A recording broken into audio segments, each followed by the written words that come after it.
ಮಧ್ಯರಾತ್ರಿ ಸಮಯ ಆಗಿತ್ತು. ಪೊಲೀಸ್ ಸ್ಟೇಷನ್ ಅಲ್ಲಿ ಇನ್ಸ್ಪೆಕ್ಟರ್ ಮತ್ತೆ ಕಾನ್ಸ್ಟೇಬಲ್ಸ್ ನ ಬಿಟ್ಟು ಬೇರೆ ಯಾರೂ ಇರ್ಲಿಲ್ಲ.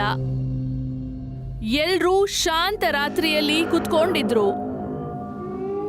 ಆದ್ರೆ ರಾತ್ರಿ ಏನೋ ಒಂಥರ ಇತ್ತು. ಇನ್ಸ್ಪೆಕ್ಟರ್ ಸರ್, ಹವಿಲ್ದಾರ್, ಕಾಪಾಡಿ, ನಮ್ನ ಕಾಪಾಡಿ. ಈಗಲೇ ನಮ್ನ ಆಸ್ಪತ್ರೆ ಕರ್ಕೊಂಡೋಗಿ ಕಾಪಾಡಿ. ಅರೆ ಏನಿದು? ಯಾರಿ ಅವರಿಬ್ರು? ನಮ್ನ ಕಾಪಾಡಿ. ನಾವು ನಮ್ಮೆಲ್ಲ ತಪ್ಪುಗಳು ಒಪ್ಕೊಂತೀವಿ, ಆದ್ರೆ ನಮ್ನ ಕಾಪಾಡಿ. ಇನ್ಸ್ಪೆಕ್ಟರ್ ಮತ್ತೆ ಇನ್ನೊಬ್ಬ ಕಾನ್ಸ್ಟೇಬಲ್ ಅವರನ್ನ ನೋಡಿ ಬಹಳ ಭಯ ಪಟ್ಕೊಂಡ್ಬಿಡ್ತಾರೆ. ಈ ರೀತಿ ಬರೀ ಫಿಲ್ಮ್ಗಳಲ್ಲಿ ಆಗ್ತಾ ಇತ್ತು. ಅದ್ರಲ್ಲಿ ಬಂದಿರೋನು ಒಬ್ನು ಹೇಳ್ದ, ನನ್ನನ್ನ ಜೈಲ್ಗೆ ಹಾಕ್ಬಿಡಿ. ಇನ್ಸ್ಪೆಕ್ಟರ್ ಹೇಳ್ದ, ಏನ್ ಆಟ ಆಡ್ತಾ ಇದ್ದೀರಾ? ಯಾರು ನೀವು? ಮತ್ತೆ ನಿಮ್ಗಾಗಿದ್ದಾದ್ರೂ ಏನು?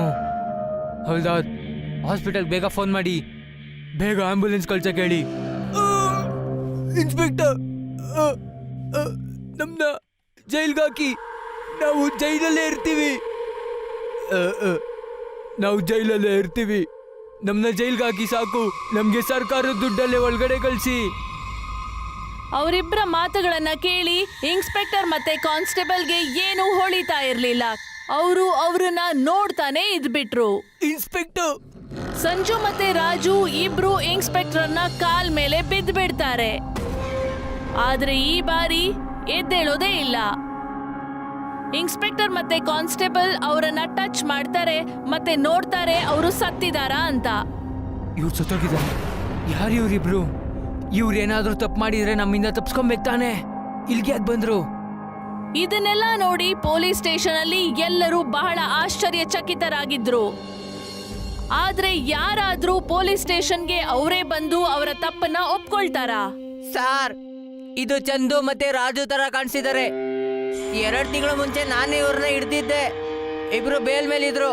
ಆ ಆರ್ಮಿ ಆಫೀಸರ್ ಮನೆ ಕಳ್ತನದ ಕೇಸ್ ಮೇಲೆ. ಆ ವಿಷಯ ನಂಗಿನ್ನ ನೆನಪಿದೆ. ಒಳ್ಳೇದಾಯ್ತು ಆಫೀಸರ್ ಉಳ್ಕೊಂಡ. ಇಲ್ಲಾಂದ್ರೆ ಇವರು ಅವನ್ನ ಸುಮ್ಮನೆ ಬಿಡ್ತಾ ಇರ್ಲಿಲ್ಲ. ಬೇಕಿದ್ರೆ ಆಫೀಸರ್ ತಲೆನೂ ತೆಗಿತಾ ಇದ್ರು. ಈಗ ಇಲ್ಲಿ ನಿಂತ್ಕೊಂಡು ಮುಖ ಏನ್ ನೋಡ್ತಾ ಇದ್ಯಾ? ನಡಿ ಹೋಗಿ ಹಾಸ್ಪಿಟಲ್ಗೆ ವಿಷಯ ಮುಟ್ಸು.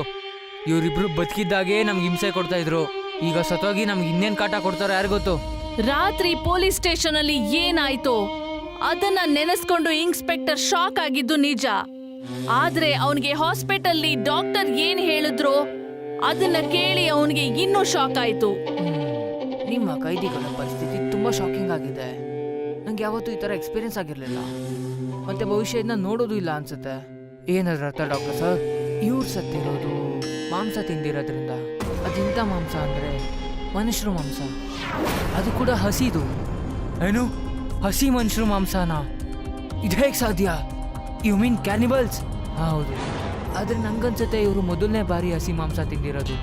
ಮನುಷ್ಯರು ಮಾಂಸ ಅಂತೂ ದೂರದ ವಿಷಯ. ಫಾರೆನ್ಸಿಕ್ ರಿಪೋರ್ಟ್ ಹೇಳುತ್ತೆ ಇವರು ಶಾಕ್ ಮತ್ತೆ ಹಾರ್ಟ್ ಅಟ್ಯಾಕ್ ಇಂದ ಸತ್ತಿದ್ದಾರೆ. ಏನಾಗಿರ್ಬೋದಂದ್ರೆ ಹಸಿ ಮನುಷ್ಯರು ಮಾಂಸ ತಿಂದಿರೋದ್ರಿಂದ ಶಾಕ್ ಆಗಿದ್ದಾರೆ. ಡಾಕ್ಟರ್ ಪ್ಲೀಸ್, ನಾವು ಈ ಕೇಸ್ನ ಫುಲ್ಲಾಗಿ ಇನ್ವೆಸ್ಟಿಗೇಷನ್ ಮಾಡೋವರೆಗೂ ಯಾರಿಗೂ ಹೇಳಕ್ ಹೋಗ್ಬೇಡಿ. ಈ ಊರಿಗೆ ಮ್ಯಾನಿಟರ್ಸ್ನ ಅವಶ್ಯಕತೆ ಇಲ್ಲ. ಸರಿ ಇನ್ಸ್ಪೆಕ್ಟರ್, ನಾನು ರಿಪೋರ್ಟಲ್ಲಿ ಇದೆಲ್ಲ ಬರೆಯೋದಿಲ್ಲ. ಆದರೆ ನೆನಪಿರಲಿ, ನಿಮ್ಮ ಕಂಟ್ರೋಲ್ ಇರೋ ವಯಸ್ಸಿನಲ್ಲಿ ಇವಾಗ ಏನಾಗ್ತಿದೆಯೋ ಅದು ಬಹುಶಃ ನೀವೇ ತಡಿಬೇಕು. ಇನ್ಸ್ಪೆಕ್ಟರ್ ಏನ್ ಕೇಳಿದ್ರು ಅದರಿಂದ ಅವರು ಶಾಕ್ ಅಂತೂ ಆದ್ರು. ಆದ್ರೆ ಇದರ ಹಿಂದೆ ಯಾವ ರಹಸ್ಯ ಇದೆ? ಆದ್ರೆ ಇದನ್ನೆಲ್ಲ ತಿಳ್ಕೊಳ್ಳೋದಕ್ಕೆ ನಾವು ಕೆಲವು ತಿಂಗಳ ಹಿಂದೆ ಹೋಗ್ಬೇಕಾಗತ್ತೆ. ಮಧ್ಯರಾತ್ರಿ ಆಗಿತ್ತು.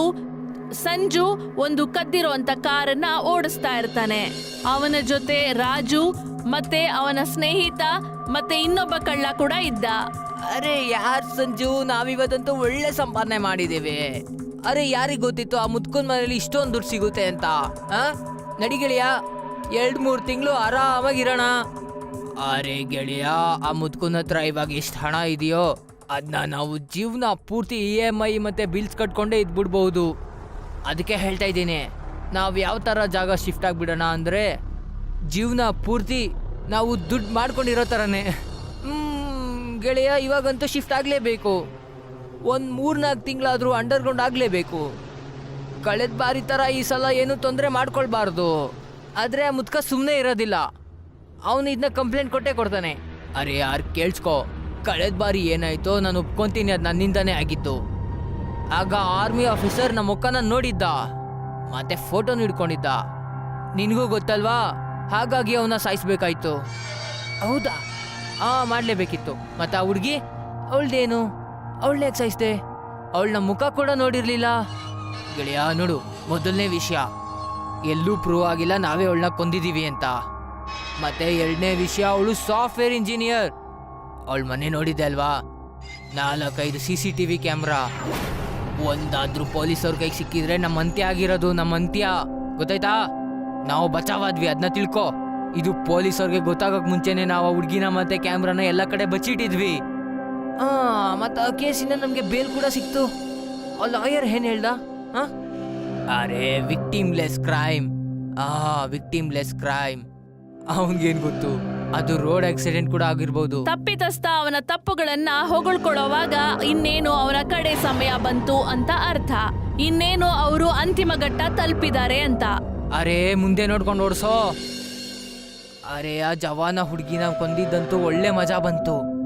ಯಾರಿಗಾರು ಹೊಡೆದ್ರೆ ನಮ್ಗೆ ಅವರು ವಿರುದ್ಧವಾಗಿ ನಿಂತ್ಕೋತಾರೆ.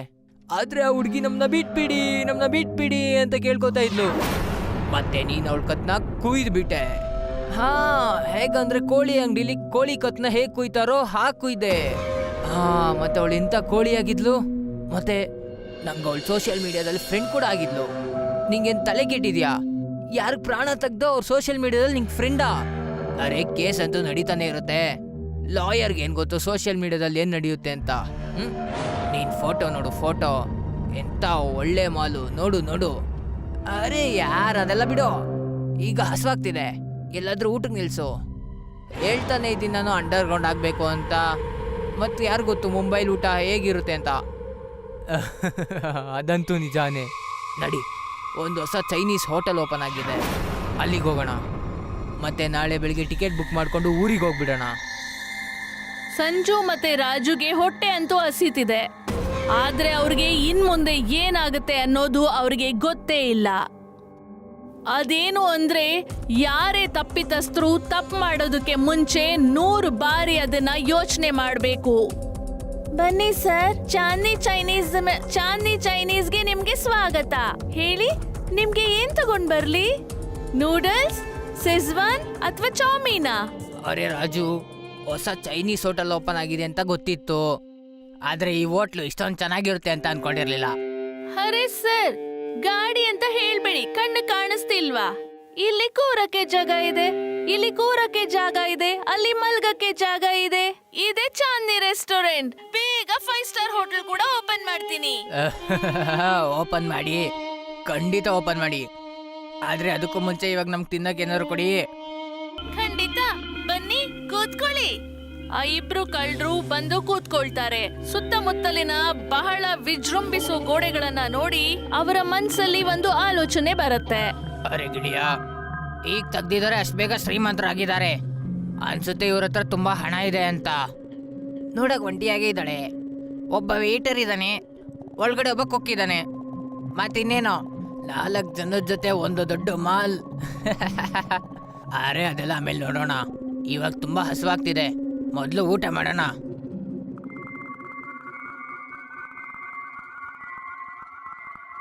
ನಿಮ್ ಚಾಯ್ಸ್ ಅಂತೂ ನಮ್ಗೆ ಆಮೇಲೆ ಗೊತ್ತಾಗತ್ತೆ. ಈಗ ನಮ್ಮ ಕಾಂಪ್ಲಿಮೆಂಟರಿ ಡಿಶ್ ಆದ್ರೂ ನೋಡಿ. ತಿನ್ನಿ ಸರ್, ಇದು ನಮ್ಮ ಫೇಮಸ್ ಚೌಮೀನ್. ಹಾಗಾದ್ರೆ ಹೇಳಿ, ನಿಮ್ಗೆ ಟೇಸ್ಟ್ ಹೇಗ್ ಅನ್ಸ್ತಿದೆ? ಅರೆ ಇದೇನು ಈ ತರ ಇದೆ? ಯಾರಾದ್ರೂ ಈ ತರ ಚೈನೀಸ್ ಮಾಡ್ತಾರಾ? ಚೀ, ನಾನು ಅನ್ಕೊಂಡೆ ಇದು ತುಂಬಾ ಚೆನ್ನಾಗಿರೋ ಚೈನೀಸ್ ರೆಸ್ಟೋರೆಂಟ್ ಅಂತ. ಇದೆಂತ ಟೇಸ್ಟ್ ಇದು? ಕ್ಷಮಿಸ್ಬಿಡಿ ಸರ್, ಈ ಡಿಶ್ ನ ಬೇರೆ ಯಾರಿಗೋ ಮಾಡಿದ್ವಿ ಅನ್ಸತ್ತೆ, ಮತ್ತೆ ನೀವು ತಿನ್ಬಿಟ್ರಿ. ಅರೆ ಏನಿದು ತಮಾಷೆ? ನೀನೇ ಹೇಳಿದ್ದು ಇದು ಕಾಂಪ್ಲಿಮೆಂಟರಿ ಡಿಶ್ ಅಂತ, ಮತ್ತಿವಾಗ ಹೇಳ್ತಾ ಇದ್ಯಾ ಬೇರೆಯವ್ರಿಗೆ ಮಾಡಿದ್ದು ಅಂತ?